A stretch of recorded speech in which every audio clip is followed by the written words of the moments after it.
ও যখন তুমি আবার ফার্স্টে থেকে পড়াশোনা করো,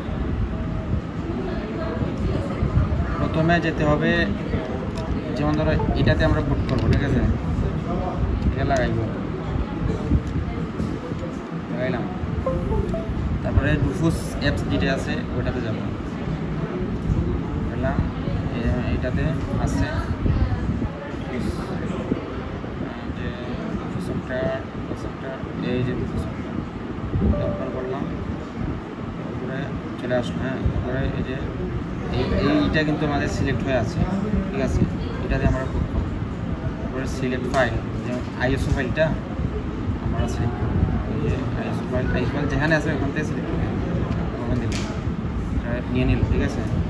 তারপরে আমাদের যে এখানে এই যে এমবিআর নাকি জিপিটি আর উইন্ডোজ কোনটা ইনস্টল দিব, স্ট্যান্ডার্ড নাকি Windows to go. Windows to go মানে এই পেনড্রাইভ থেকে সরাসরি পিসি অন হবে, আমরা Windows two install standard Windows installation দেবো। তারপরে এমবিআর হলে এমবিআর, জিপিটি হলে জিপিটি, যেটা আমাদের লাগবে সেটা আমরা শেষ। তারপরে এখানে যে quick format, created extended icon, এগুলো সব ঠিক থাকবে। তারপরে স্টার্ট, এখানে ক্লিক করলাম। তারপরে এগুলো যে চাই যে create local account with user name, এগুলো পাসওয়ার্ড, তো আমরা দিলাম না। তারপরে ডিসেবল, এগুলো আমরা উপরে দেখে